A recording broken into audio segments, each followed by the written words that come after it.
भारत माता की वंदे वंदे जय जय श्रीराम जय जय श्रीराम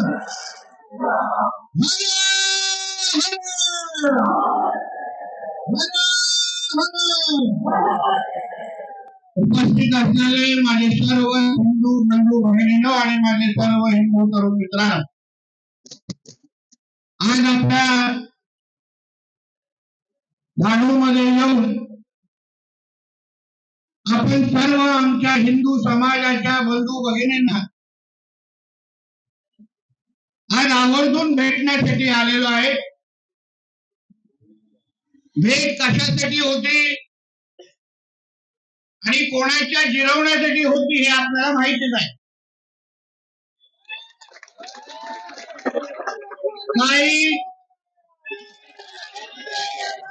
काही लोक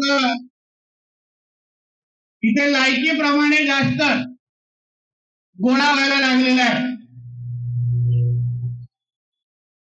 ते विसरून गेले जे काही जिहादी मानसिकता इथे आहे, काही हिरवे साप जे इथे काही गोळा झालेला आहे, ते विसरून गेले की हे आमचं हिंदू राष्ट्र आहे आणि या हिंदू राष्ट्रामध्ये हे सर्व धर्म समभावची टिपणी आम्ही वाजवणार नाही.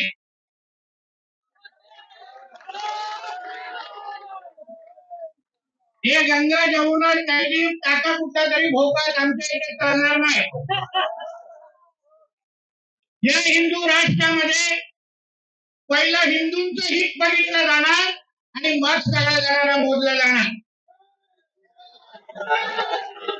आणि आज या महाराष्ट्रामध्ये हिंदुत्वाने विचाराचं सरकार तुमच्यासारख्या असंख्य हिंदू समाजाच्या लोकांनी निवडून दिलेला आहे. मी इथे कुठला आमदार किंवा मंत्री म्हणून तुम्हाला भेटायला आलो नाही, पण हिंदू म्हणून तुम्हाला ताकद देण्यासाठी आले.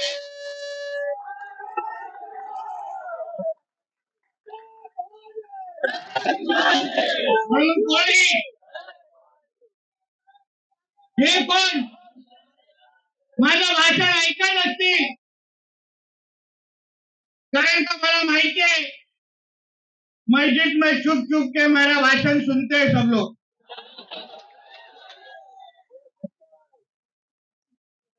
तो तुम अच्छी तरह से सुन लो, ये धानू के तुम्हारे अब्बा का पाकिस्तान नहीं है, ये हमारा हिंदू राष्ट्र है. इधर चाहिए उतना तुम पेट फैला नहीं सकते लैंड बिहार के नाम पे.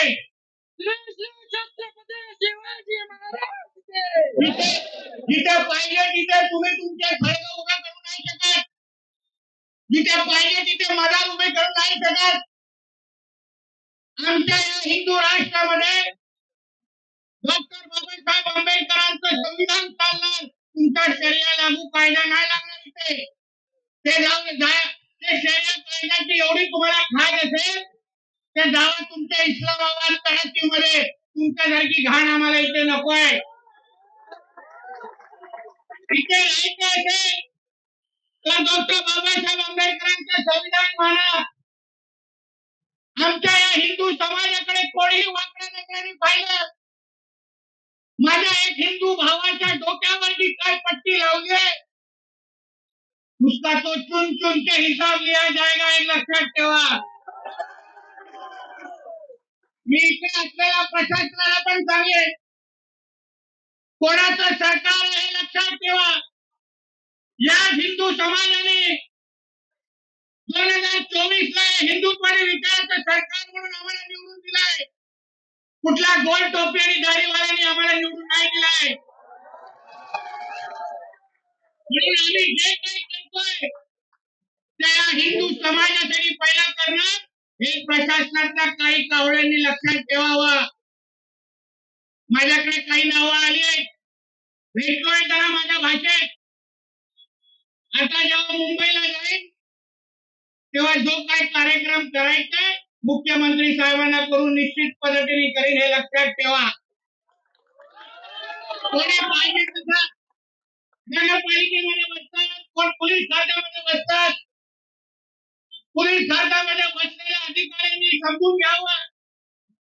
मोजक्या काही 1-2 अधिकाऱ्यांमुळे आमचं पोलीस खातं बदनाम होता कामा नये. आमच्या मुख्यमंत्री देवेंद्र फडणवीस साहेबांकडे ते खातं आहे म्हणून कोणालाही आमच्या फडणवीस साहेबांचं नाव खराब करायला आम्ही देणार नाही. म्हणून वेळेत जे काय आता तिथे स्ट्रक्चर बघून आलोय, मदरसाच्या नावाने जे काय खळग उभा केलाय ते वेळेत उभा केलं नाही तो फिर देवा भाऊ का बुलडोजर इधर आना पडेगा.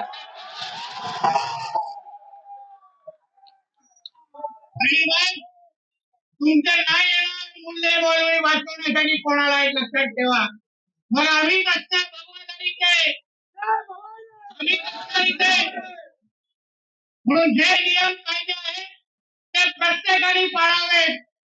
आमच्या सणासुदीमध्ये आम्ही आमच्या दिवाळीच्या वेळेस आम्ही अगर आमच्या घराच्या बाहेर पण अगर फटाके वाजवणार नाही तर मग काय तुमच्या शुक्रवारी वरती आलेल्या सिलेंडरच्या खाली वाजवायचे काय? तिथे सिलेंडरच्या खाली फटाके लावले तर फुटले तर आम्ही काय करायचं? त्याला काय आहे औषध? मग यापेक्षा तुम्ही तुमचा सिलेंडर तुमच्या इथे उभे करा. आम्ही आमच्या इथे फटाके फोडतो. आम्ही नाही करत अशी मस्ती तुमच्या ईद आणि मोहरमच्या वेळेस करतो ना आपण. गपचूप करतात ना ते लोक त्यांच्या मिरवणुका आणि सगळ्या काय त्यांचे जुलूस. अगर धारूच्या हिंदू समाजाने ठरवलं तर एक पण इथे जुलूसची मिरवणूक निघणार नाही एवढी ताकद त्या सगळ्यांमध्ये आहे. पण आम्हाला गरज करायचं नाही. आम्ही तुम्ही जसं आपल्या सणासुदी साजरा करतात, तुमच्या ईद आणि मोहरम साजरा करतात, तसं आम्ही पण आमच्या दिवाळी आणि आमचे सण साजरा करतो. मग तिथे काय मस्ती होता कामा नये. म्हणून काही गोष्टी मी इथे जेव्हा आलो तेव्हा तुम्ही काही लोकांना समजलं पाहिजे. मी अर्थात येत नाही, मी व्यवस्थित तयारीमध्ये येतोय लक्षात ठेवा. आणि म्हणून यापुढे माझ्या हिंदू समाजाच्या कुठल्याही माझ्या तरुणाकडे किंवा कुठल्याही व्यक्तीकडे कोणी अगर वाकड्या नजरेने पाहिलं ना तर मग तिसरा डोळा उघडायला लागेल एक लक्षात ठेवा. हे जास्त लोकांना नाही परवडणार. आम्हाला वातावरण बिलकुल खराब नाही करायचंय. म्हणून जे जे आणि विकृत जे काही थडगे मदरसाच्या नावाने वाचून ठेवले ते योग्य वेळ काढून टाका. मी इकडच्या प्रशासनाला पण नगर परिषद प्रशासनाला पण सांगेन कायदा जो तुम्ही हिंदूंना लावता तोच अन्य लोकांना मुसलमानांना तुम्ही लावलं पाहिजे. एकाच लोकांना कायदा आणि दुसऱ्या लोकांना सगळं बेकायदा धिंगाणे घालायला नाही द्यायचे इथे. म्हणून ह्या निमित्ताने आपण सर्वजणांना मी एवढाच विश्वास देतो की सरकारचा प्रतिनिधी म्हणून एक हिंदू समाजाचा नागरिक म्हणून तुम्हाला विश्वास देतो की कोणीही तुमच्याकडे वाकड्या नजरेने बघणार नाही.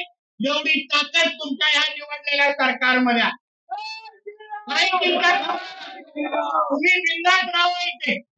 कुठले काय माझ्या पुढे असेल तर जसं आज आलो ते नुसतं ट्रेलर दाखवण्यासाठी आलो, पुढच्या वेळी पिक्चर दाखवण्यासाठी यायला.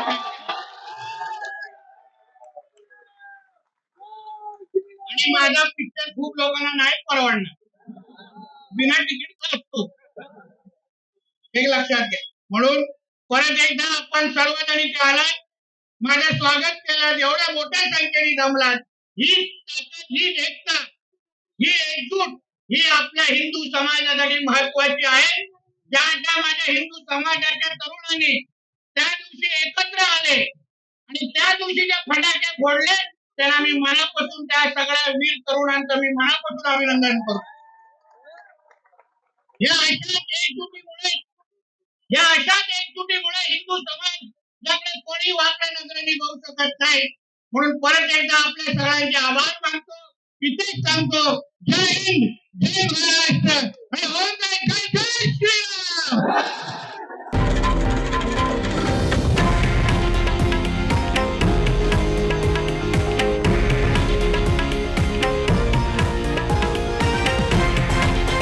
हे आहे देशातील नंबर 1 न्यूज नेटवर्क आणि आपण पाहत आहात TV9 मराठी, एकमेव